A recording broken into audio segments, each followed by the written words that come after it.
നമസ്കാരം.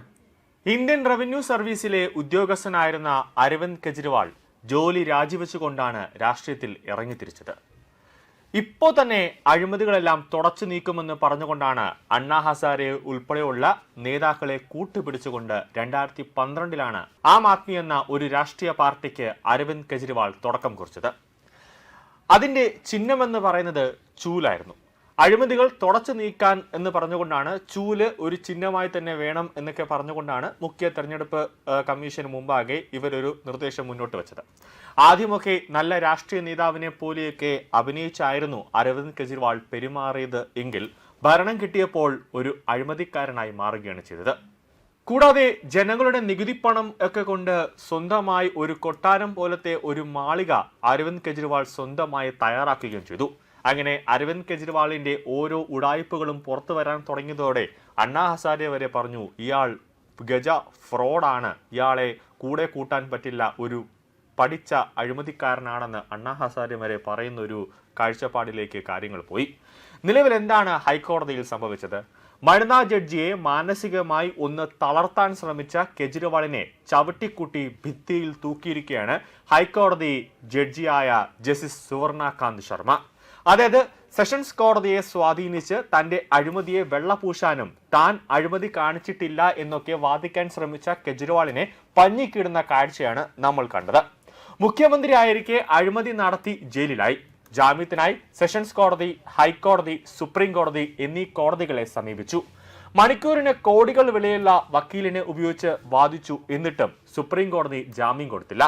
അവസാനം സ്വാഭാവിക ജാമ്യത്തിൽ ഇറങ്ങി അനുകൂല വിധി സമ്പാദിച്ചു. എന്നിട്ട് മാധ്യമങ്ങളുടെ മുന്നിൽ ഒരു കള്ളക്കരച്ചിലുമൊക്കെയായി കെജ്രിവാളിന്റെ ഉഡായ്പ മനസ്സിലാക്കിയ ഹൈക്കോടതി അതും തടഞ്ഞു.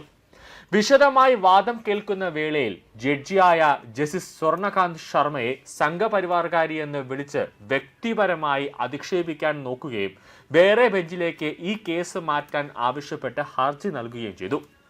ജഡ്ജിയെ മാനസികമായി തളർത്താൻ നോക്കിയ കെജ്രിവാളിന്റെ കാല് പിടിച്ച് തറയിലടിക്കുന്ന കാഴ്ചയാണ് പിന്നെ ഹൈക്കോടതിയിൽ ഇന്നലെ അരങ്ങേറിയത്.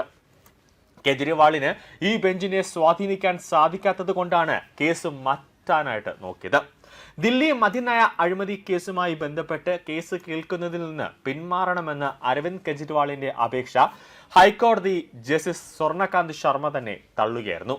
ജസ്റ്റിസ് സ്വർണകാന്ത് ശർമ്മയെ മാറ്റണമെന്ന ഹർജി അതേ ജഡ്ജി തന്നെയാണ് തള്ളിയത്.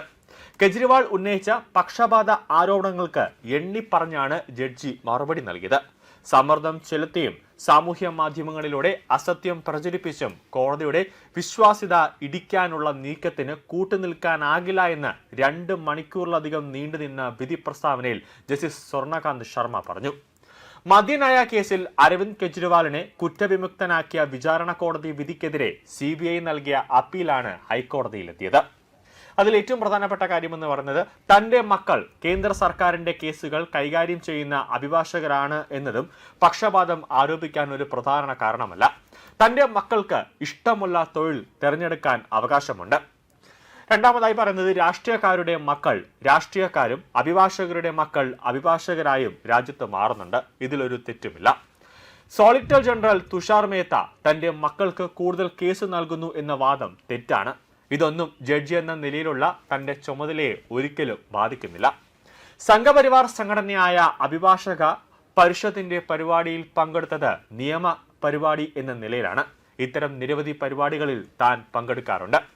അഭിഭാഷക കൂട്ടായ്മയുടെ പരിപാടിയിൽ പങ്കെടുക്കുന്നതിനാൽ എങ്ങനെ പക്ഷപാതം ഉണ്ടാകും? ഒരു വക്കീൽ എന്ന നിലയിൽ അല്ലെങ്കിൽ ഒരു ജഡ്ജി എന്ന നിലയിൽ ബാർ കൗൺസിലുമായി ബന്ധപ്പെട്ട നടക്കുന്ന പല പരിപാടികളിലും ഒരു അഭിഭാഷക അല്ലെങ്കിൽ ഒരു ജഡ്ജി എന്ന നിലയിൽ പങ്കെടുക്കേണ്ടതായിട്ട് വരും. അല്ലെങ്കിൽ ഏതെങ്കിലും ഒരു പരിപാടിയിൽ ഗസ്റ്റായിട്ട് വിളിക്കുകയും ചെയ്യും. അതിൽ പോയാൽ എങ്ങനെ ഒരു വ്യക്തി ഒരു രാഷ്ട്രീയ പാർട്ടിയെ സ്വാധീനിക്കുന്നു അല്ലെങ്കിൽ രാഷ്ട്രീയ പാർട്ടിയുടെ ആ ട്രാക്കിലേക്ക് മാറുന്നു എന്ന് പറയാൻ സാധിക്കും എന്നാണ് ജഡ്ജി അരവിന്ദ് കെജ്രിവാളിനോട് ചോദിച്ചത്. പക്ഷേ ജഡ്ജി സ്വർണകാന്ത് ചോദിച്ച പല ചോദ്യങ്ങളും അരവിന്ദ് കെജ്രിവാൾ ഹൈക്കോടതിയിൽ നിന്നും വിയർക്കുന്ന കാഴ്ചയാണ് കണ്ടത്. മിക്ക ചോദ്യങ്ങൾക്കും കെജ്രിവാൾ ബബബ അടിക്കുന്ന ഒരു കാഴ്ച കാണാൻ സാധിക്കുന്നുണ്ടായിരുന്നു. ജുഡീഷ്യൽ മജിസ്ട്രേറ്റിൽ തുടങ്ങി 34 വർഷത്തെ പ്രവർത്തന പരിചയമാണ് തന്റെ ശക്തി. ഉന്നയിച്ച ആരോപണങ്ങൾ ശരിയാണെന്ന് തെളിയിക്കാൻ കെജ്രിവാളിന്റെ കൈവശം തെളിവില്ല.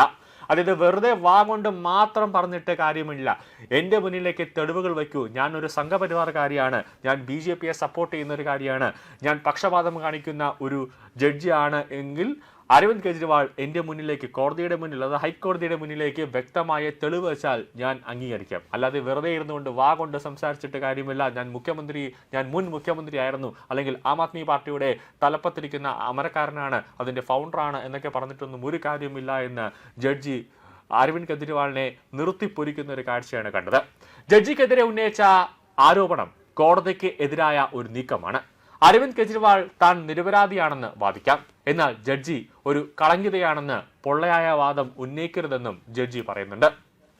ഇത്തരം കാര്യങ്ങൾ അനുവദിച്ചാൽ അത് ഭാവിയിലും ആവർത്തിക്കും.